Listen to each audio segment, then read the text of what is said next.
call you rock, you're my healer.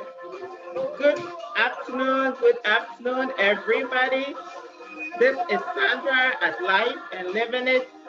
I am super excited today and glad that you can join me. I want to give all the credit to Joe Meadows for the background music. He said, "You are my everything." Amazing. Thank you for joining me. Stay tuned and enjoy the music. Oh, yeah, Madina. Oh, yeah, Madina. How is everybody doing today? All right, just checking to make sure I'm on. Yes, I am. Amazing. Yes, yes, yes. Oh, yeah, Madina. Oh, hey. I call you John. You're my provider. Thank you for tuning in with me. Yes. My healer. Just posting this on my page and we can get started. You are going to be thrilled and amazed because I have a fantastic and amazing guest with me today.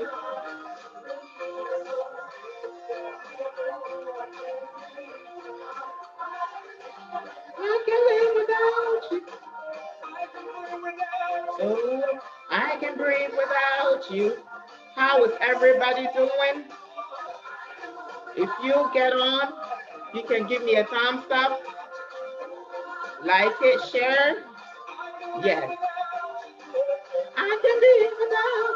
I cannot live without you. Oh my goodness. Yes, yes, yes. Okay, okay. I am about to introduce my amazing guest, Sandra and Life and Living It. And I have no other. Let me lower the music a little bit. Oh yeah, Madina. Oh yeah, Madina. All right. Thank you, mother-in-law Faustina Hagen, for watching. Thank you, my husband Samuel Quay, for joining in. And as I said, this is Sandra Life and Living It. I have no other than Dr. Nana Efua Adabie Clabaugh, who will be joining us now. So welcome for the first time on Life and Living It, Dr. Nana Efua Adabie Clabaugh. Doctor is coming in. Hello, hello, hello, hello, hello. And as you can see, she is wearing all white today, very excited to join us. And I have no other than, as I mentioned, Dr. Nana Efua Adabie Clabaugh. Dr. Thank Nana, you. welcome on the show. Welcome to Sandra at Life and Living It. It's been a pleasure. It is a pleasure. I know I've been wanting to do this for a long time, but I think the time is right today. Nana, how are Thank you? you. Oh, I'm good, Sandra. First of all, thank you so much for having me on your show. It is such an honor to be amongst so many other great people you've had on your show. So thank you so much. Um, You look absolutely beautiful today as well. So thank you, thank you. We're going to have a fantastic, fantastic time. And uh, Nana Efua, Dr. Nana Efua, we can go either way, right, Nana? either way, yes. They are very glued to their accolades. So you just want to make sure that you don't offend Oh, people. Vendom. Oh, I'm very simple. I am fine with just Nanefa. That's fine. Yeah. Amazing, amazing, amazing. Yeah. Yes. And Nanefua is also my cousin. For those who are watching us, anytime I have family on board, I need to let you know because we are from a really great, amazing family. Yeah. Wow. So it was all of a sudden, and then I saw your certificate, everything, doctor, and I was like, how did she do this? Mother too, with young kids working full time. How is she able to do this? I was amazed. I was amazed. I was like, wow, that's another Ghanaian genius that we need to celebrate. Nanefua is streaming in live from San Francisco in Cali, the beautiful state of California. Let me start. Nana, did you always know that you were going to go for your doctorate? I knew from the start. Um, it's just a part of me. I think a lot of people feel this. Um, I like to describe it as your purpose. So when I started on this journey, I knew that I had to go all the way because I knew what my goal was, right? So I knew that it would take a while and that I would need to get my doctor someday, but I still enjoyed every single step of the way, right? So it started with you start with your associate's degree, then you go get your bachelor's, in nursing. You work for a nurse for a while, then you go back and get your master's, right? Become a nurse practitioner, you work for a while. And then this was my final one, which was, okay, I need to get my doctorate because my end goal, I think, having this doctorate degree will help me get to where I want to be. Wow, Yeah. that's amazing. That's amazing. So it wasn't a coincidence or accidental at all. You kind of knew it was going to be in your future. Wow, Yes. amazing, Yes. Yeah. amazing. And for those watching us, Nana wasn't even born in the United States. She immigrated to the United States in 2006. So Nana, when you came, you had already finished high school in Ghana. I started in the middle of high school. So I started sophomore year in high school in the United States, which was, a little hard because of one, the culture shock. Yes. And when you start as a sophomore, everyone has already made their cliques, right? Their friendships and everyone during freshman year, middle school. So then it was, hard trying to fit in coming in from Ghana. But, it's you just have to kind of hold your ground, get involved in things. So I got involved in sports, in theater, just extracurricular activities, and that really expanded my horizons and helped me make a lot of friends. Also gave me the confidence to really pursue what I wanted to do, and that really helped the transition go smoothly as well. Okay. Wow. Mhm. I know because when we first get here, I don't know why people think that when you have an accent, that automatically maybe you are not that smart or intelligent. So Oh my goodness, I yes. see that our weapon for um, for vengeance is to prove that not only can we are we intelligent, but we can beat you when it comes to so of course when people see that you are getting the A's and everything, then they're like, oh, okay, maybe I was wrong, maybe not Right. friends, right? Yeah. And Sandra, you make such a great point, especially with the accent piece. Usually, even now as an adult, and I've worked at different places. You work in different places, you try to maybe make your way or move up through leadership. But then because you have an accent or because you came from an African country, people tend to assume that you have low intelligence. And so it got to a point where I felt like I needed to express that, oh yeah, I went to UCSF, one of the best, medical science schools in the United States. And it And got to a point I was like, what, University of California, San San Francisco, yeah. And so then I felt like I shouldn't have to explain to people that I went to a really great school. It shouldn't matter, right? It's Right. my work and my accent or what I look like or where I came from should not make you assume that I'm not intelligent. And I think a lot of immigrants actually experience that in workplaces, which is very unfortunate. Yeah. And I like the fact that you have come to a place where you don't have to prove yourself to anybody. Like you don't have to go through your resume just to see for people to know that, oh wow, I got this, Right. and not Yeah. any other school, but with one of the best school in the world. Like you don't have to constantly prove yourself, hey, this is who I am, this is how I speak. Right. I will never sound like somebody who was born here.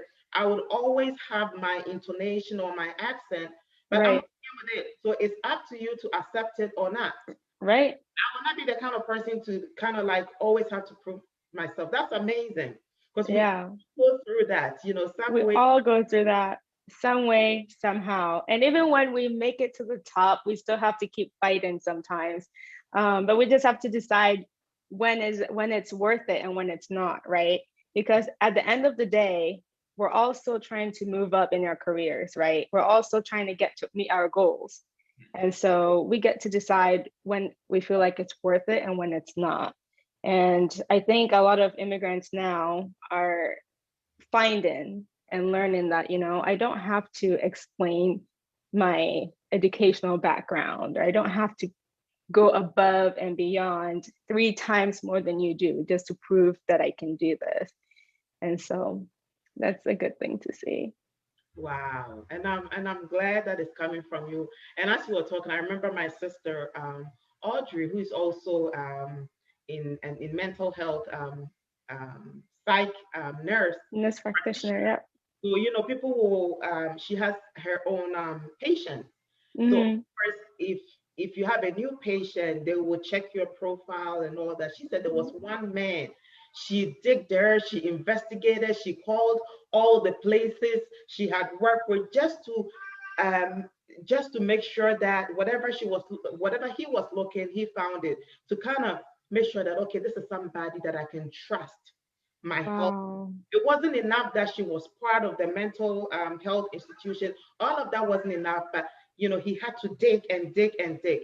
And finally, when he got in touch with my sister, and my sister offered her excellent service, then he told my sister all the things that he did because Oh my goodness. he was the only one who checked on him after the consultation and all that. And that Right. he was glad that he did not allow his prejudgment Mm-hmm. actually prevent him from going to see my sister.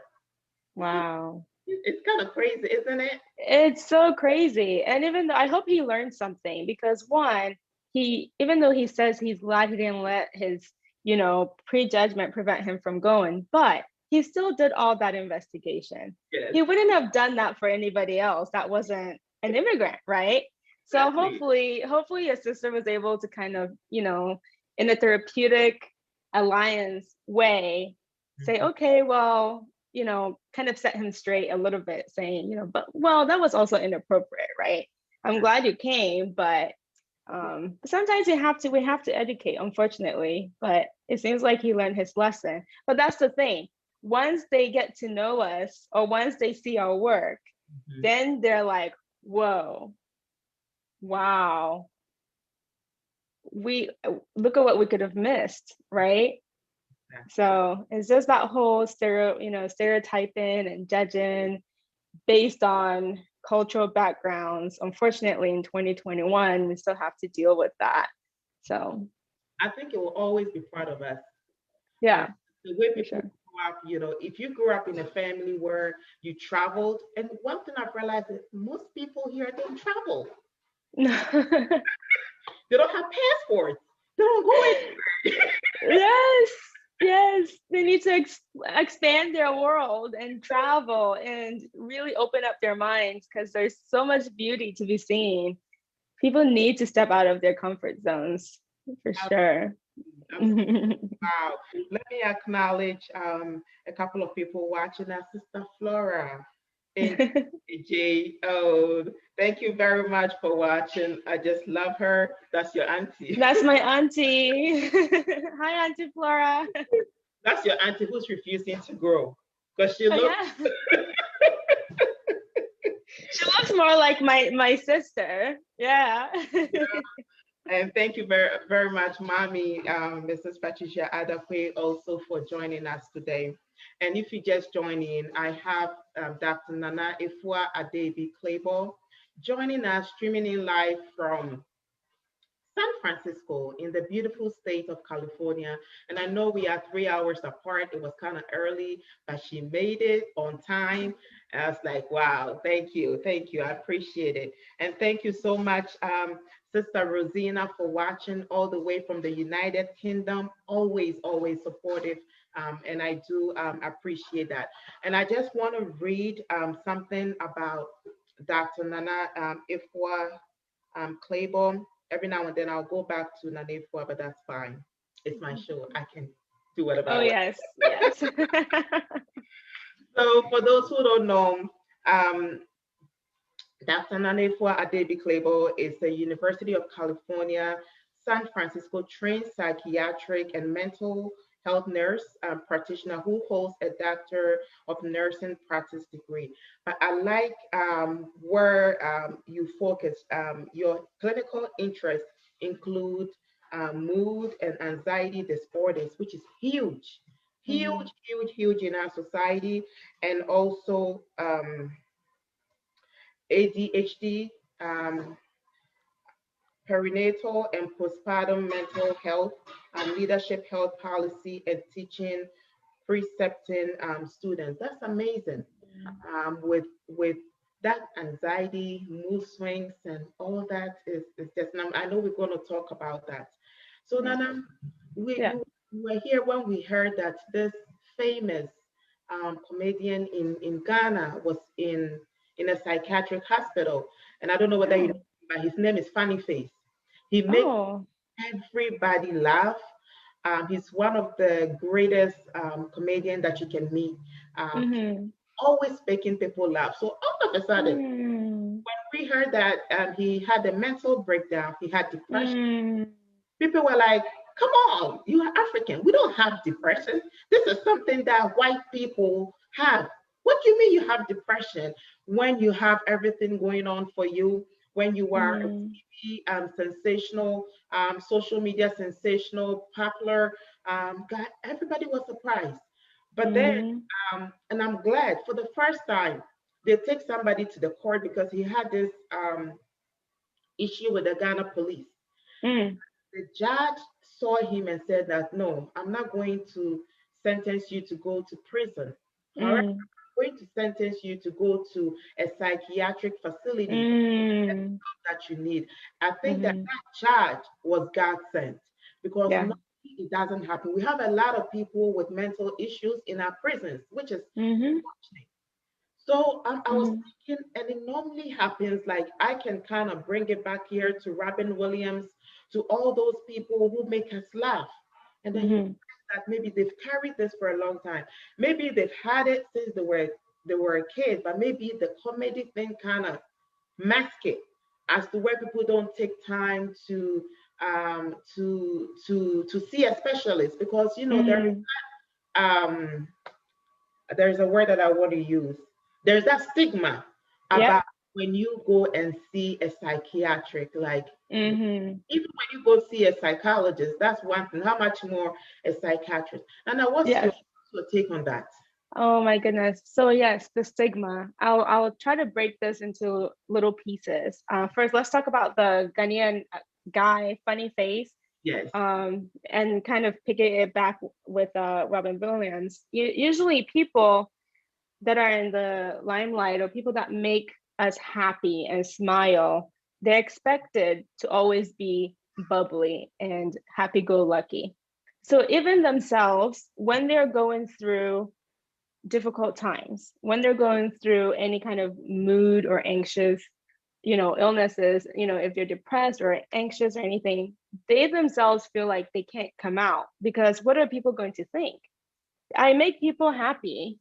So why am I not happy? What Yes. would people think, right? So that's some of the thoughts that I've kind of seen with people saying, I can't tell people that I'm depressed or I can't tell people that I'm anxious because in the end, I'm in charge of making people happy, Mhm. you know? And so in African countries, especially in Ghana, I know mental health is taken for granted. I know a lot of people that will, tell you, say, in Chi, Adana Raho, people just kind of say, why are you sad? You're blessed with a beautiful family, you're blessed with food, house, but they're not asking, like, what can we do? What's going on? Instead of asking and inquiring what's going on, it's more of like, why are you this, right? And so I think a lot of Ghanaians a lot of African people usually hide their mental illness. They try not to, especially when it comes to psychosis as well. Um, Even with African American community, the literature has shown that they lean more towards spirituality and church. And I know in Ghana, I mean, we're all very religious and we're all Christians and we'll pray, most of us, or Muslim, or whatever your religion is. But we cannot deny science. We cannot deny the biological aspects of our health. And sometimes it's pathological, right? It's, sometimes it's genetic, you can't control it. But then what you see, there was this article I read, as a young boy, he was having a psychotic episode, but they tied him with a chain on the compound of a church and starving him and praying for him and trying to get the evil spirits out.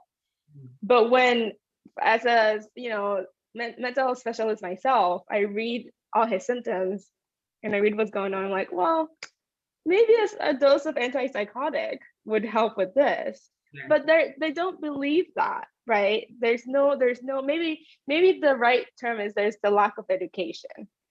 Maybe they haven't seen anyone taking an antipsychotic before and seen the improvement of what it can do. And so they, tied this boy to the church compound, beating the evil out of him, praying, fasting. But then it's like you're causing more harm, right? Nothing came out of it. And so I think maybe it comes down to educating people and, showing them the evidence that this is here, this is what works. You can pray in addition, you can fast, but also here is science, right? And so why don't you couple them together and help this person, right? And so I want to share a personal experience, and this is something I never share with anyone, especially when it comes to postpartum depression. I have 2 kids, like you said, and having children in the United States is completely different than having children in Ghana. Yes. So in Ghana, when you have a baby, you have about 3, 4, 5, 6 months off. You have the community surrounding you, people bringing you food, people holding the baby while you sleep. You're surrounded, right? You're never alone. But here in America, it's a very individualistic culture, and it's so hard to have that kind of community. And so as a first-time mom, with a little one, and I was, still in school, I really fell into a funk, right? I was feeling so low, so depressed, and I knew I was depressed, but I did not want to admit it because I was like, I'm a psych nurse, this is what I do. I take care of people that are going through this. Why should I be the one going through? I was in denial. It kind of makes you feel like a failure. Like, why am I going through this when I'm the one supposed to be taking care of other people? And so same way, I think when it comes back to funny face or, other people, they may feel the same way. I feel like a failure because I'm supposed to bring joy. And if I can't bring joy, why am I'm sad, I'm depressed, I'm in a mental hospital, I have all this money, I have all this everything. But sometimes it's just not that, right? Money does not necessarily bring happiness. And people need to also think about the biological aspects of it as well, the chemistry of it. Wow, that's amazing because with somebody watching your life from afar, there is no way they will think that, you know what I mean? Like, oh, you have a handsome husband. At that time, you lived in the city of San Francisco. Right. You would die to live in San Francisco, I'm telling you. And you have a beautiful career, like you said, and you had a healthy baby. Healthy, beautiful baby. Yes. You gave birth, it didn't even look like you get. Some of us, when we give birth, like, after we deliver, people are start asking us, when are you due? When you just walking out of the hospital, like, when are you due? And you have a little baby in your hands, Mm-hmm. So looking at all that, nobody would assume. Yeah. And that's why I know for sure that you have to know you and you have to take care of yourself. Yeah. Nobody knows you the way you know yourself. And right. I'm going to say something about it. But before that, I wanted to acknowledge a few people watching us. Sister Favor Orobosa, thank you so much. She said, good evening, beautiful lady. She said that because she's in Europe, so it's Mhm. evening over there. And Mama Faustina says, wow, very inspiring.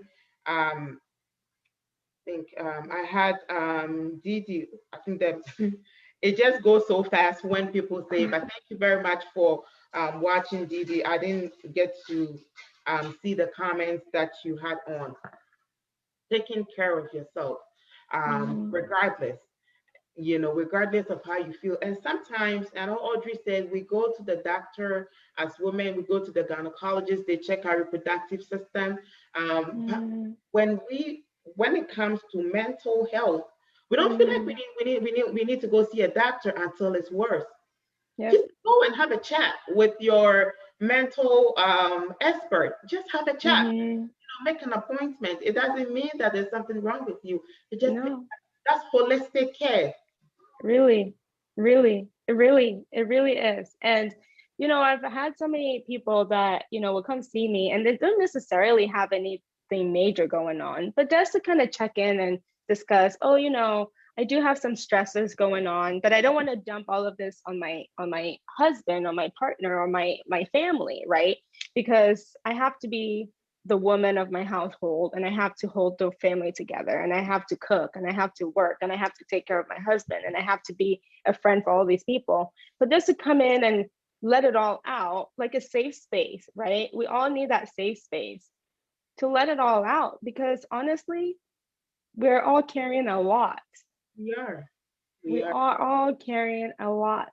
And so you have to take care of yourself. And just like, Audrey said, you go in for your checkup, you're always making sure that you're well, well, healthy body, or well visit with your doctors, and making sure that, if you're gaining too much weight and it's affecting your health, you try to lose the weight, right? If you're working too hard and it's stressing you out, you're overworking yourself, you're doing too many things, cut back a little bit, slow down, take care of yourself, you know, go get a massage, go for a walk, you know, meditate, do yoga, all these things. And um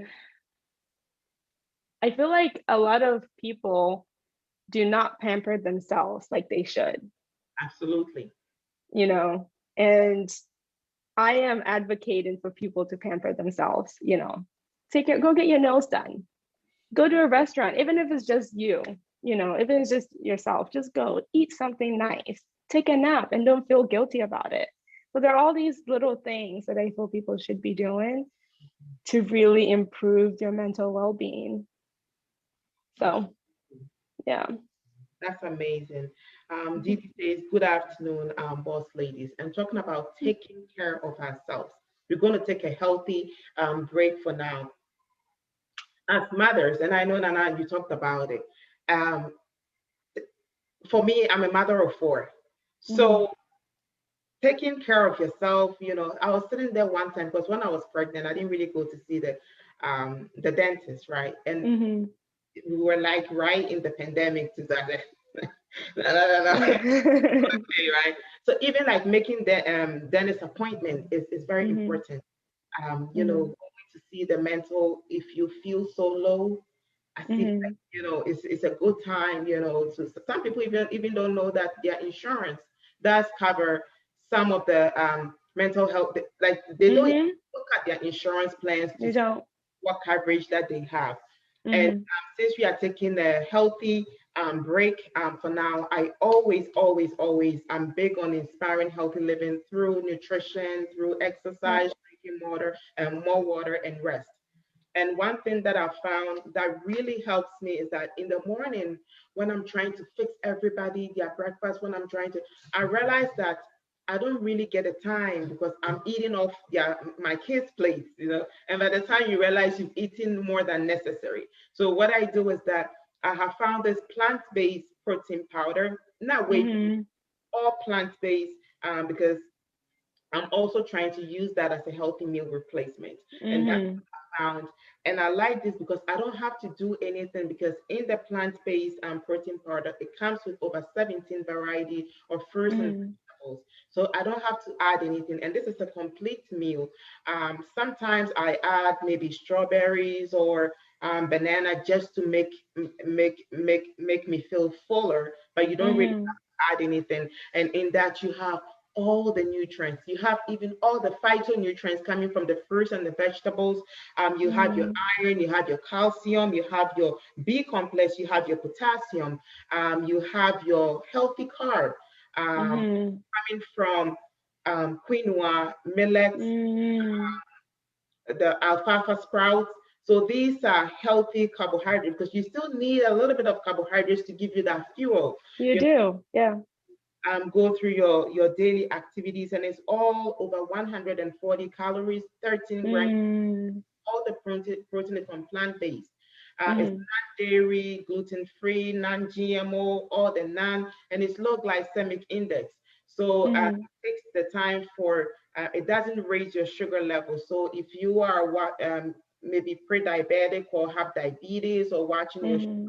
you don't have to worry about having those sugar spikes because it's when you have those Mm-hmm. sugar spikes and now when you have a spike and you go Mm-hmm. back to being low, that's when you eat more because you Mm-hmm. have that crash. So if you are looking for something to help you, and I've been on this journey called Short 10, where I do healthy meal replacement Mm-hmm. in the morning. So it's a way to kind of help you maintain a healthy weight. I don't, Nana, you don't have to worry about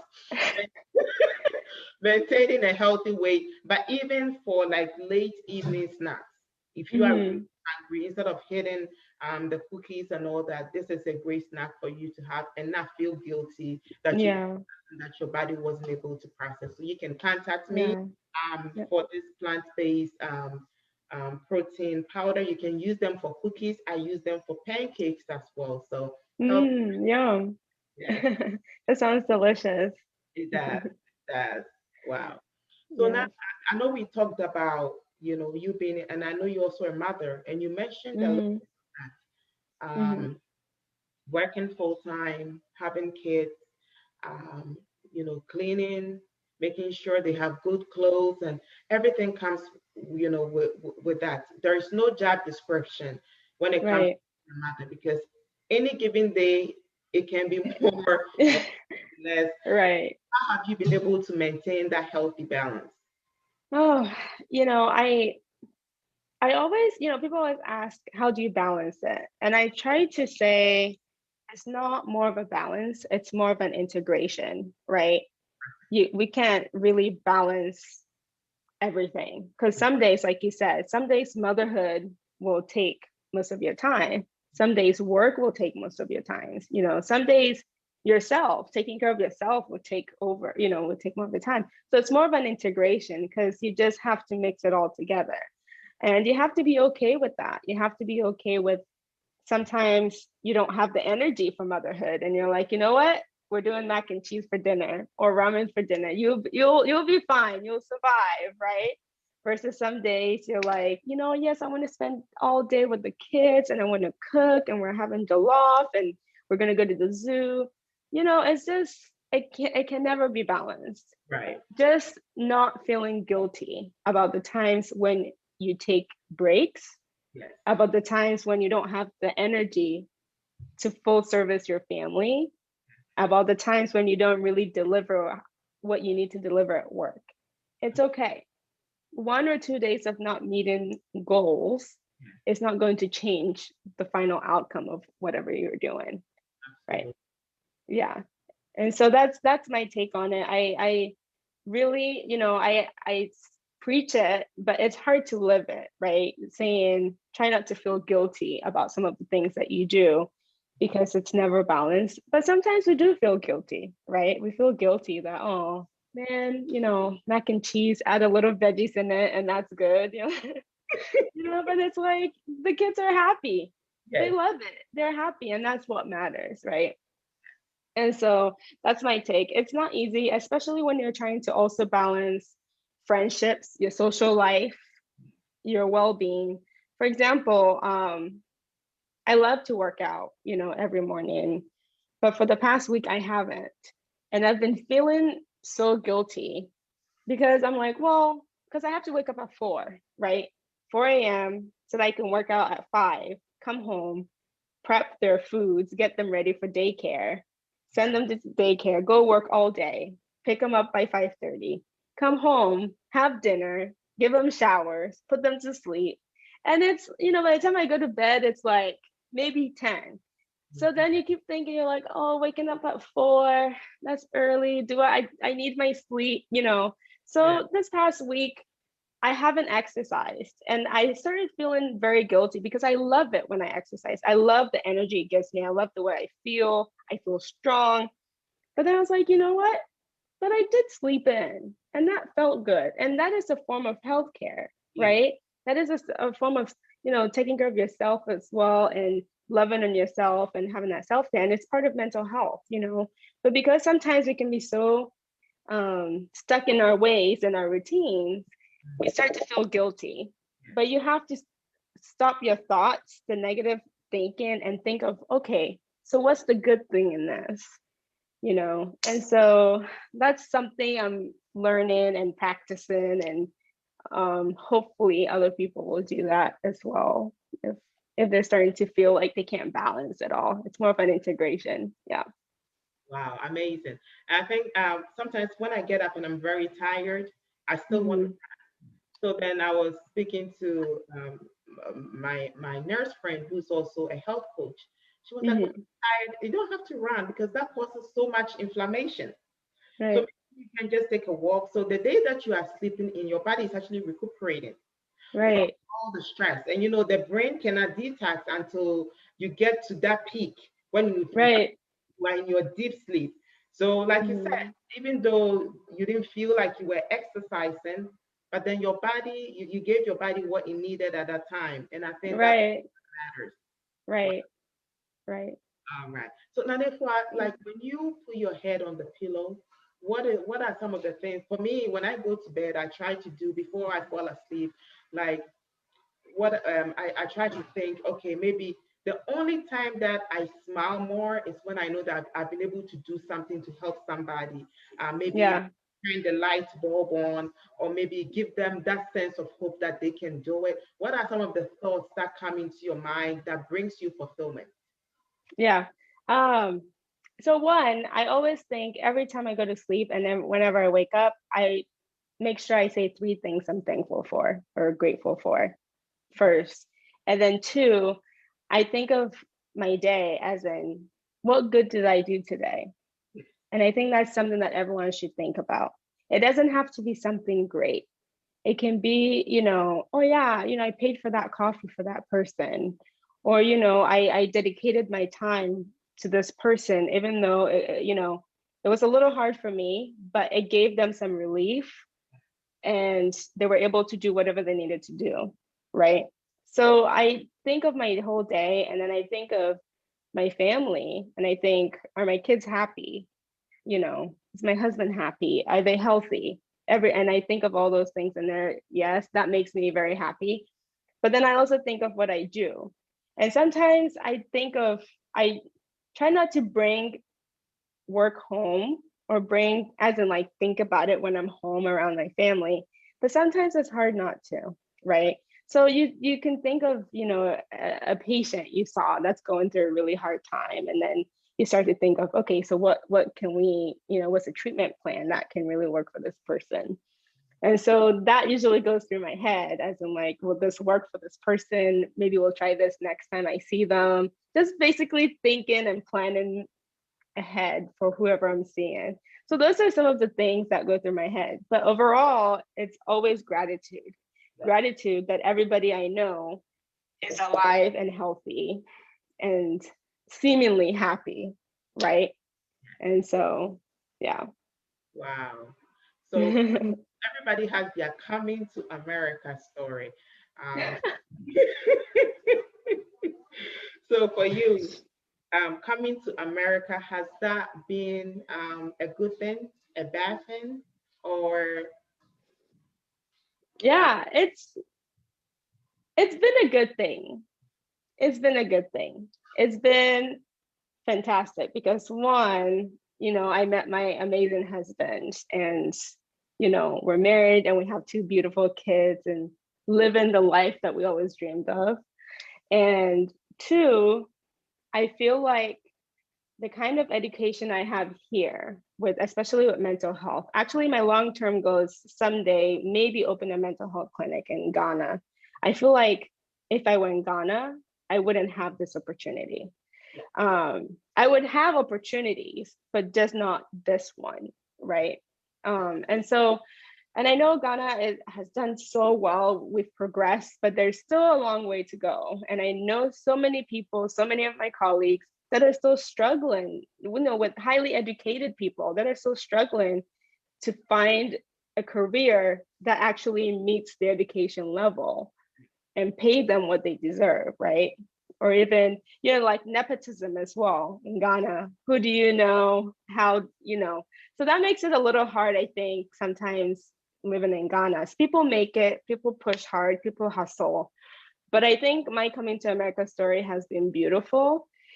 It wasn't easy. I mean, it hasn't always been butterflies and rainbows, right? I had to work. I had to pay for myself through school. I did the nitty gritty things. When you look at my history and some of the jobs I've done, I started from the bottom, right? But the thing is, hard work and perseverance and just focusing on that goal, I think that's key. Yeah. So, Wow. And I think yeah. for most of us, when we come here to go to school, you kind of like you work and you go to school. We don't have that Yeah. option where you just go to school. So for me, if Right. I'm picking like a schedule, if it's one is in the morning and one is in the evening, like another class is in the evening, it's not going to help me. It's either I do No. my classes in the evening or in the morning so that I can work. Right. And I think hard work does pay off beautifully, doesn't Yeah. it? It Wow. does. It really does. And that's the thing. I feel like everyone is manifesting. I want everyone like manifest your dreams, your goals, write about it, journal about it, make plans. But the thing is, you still have to work hard. You still have to work hard to get to your goals, right? It Absolutely. doesn't just fall on your lap. Sometimes we're blessed, right? But you have to think about it. If something really good falls on your lap, it's because you've already been working towards it. And you probably didn't even know. It's probably because you were doing things towards it, or like you have some sort of experience and it came and it was the right time, the perfect opportunity, and it was your break, right? So I think it comes down to you can manifest, you can dream, you can plan, but at the end of the day, you also have to put in a little bit of work to make it happen. Absolutely. So if you are just joining us, we are almost wrapping up our show today. It's been very informative. It's been interesting. It's been, we've talked about so many things in just a short time. This is Sandra at Life and Living It, and I want to thank everybody who tuned in to join us today. So Nanepa, before we go, what are your closing thoughts? Anything that you want to say to our beautiful, amazing audience that decided to spend the time with us? With us, yeah. Well, first, I want to thank you, Sandra, for having me. Thank you again for having me on your show. This has been fun. I didn't know what to really expect. I told you behind the scenes I was a little nervous, but it's been great. But I want to tell people out there that, one, take care of yourself, right? Self-care is very important. Our mental well-being matters. It matters at home. It matters at work. It matters within your social circles. So that's something that I keep telling people. You have to be very intentional with who you surround yourself with. Don't stay at a workplace that's taking a toll on your mental well-being. It's not worth it. You're not going to go home and go unleash it to your family. No, make sure that your mental well-being is good. I'm always advocating for that. Take care of yourself. Take care of yourself. Go see that therapist, go see the psychiatric nurse practitioner, go see the psychiatrist. It's okay. It doesn't mean anything. Don't feel like you're going to be judged for anything. If you're feeling sad, if you're feeling depressed, don't let anybody minimize what you're going through. People will, say things, but you focus on yourself. And the other thing I want to say is also take care of the people around you. I always tell my kids, be kind to yourself and be kind to others. Because like you said, People might be happy, bubbly, and on the front, but you never judge a book by its cover, because we honestly do not know what people are going through. And so when someone's angry at you, when someone, honks at you, or, drives past you and flips you off, you never know. Maybe they're driving to the hospital. You never know. So you just wish them well and shake it off and never take it personally. So that's the little bits of pieces I want to put out there. But also go for your dreams. So Absolutely, absolutely. That yes. was very nice. Closing thoughts.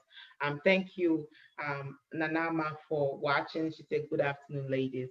I want to thank everybody who tuned in today. This is helpful. Please go ahead and share this video. We all can always. Life is about ongoing learning. We never stop learning, so learning is ongoing.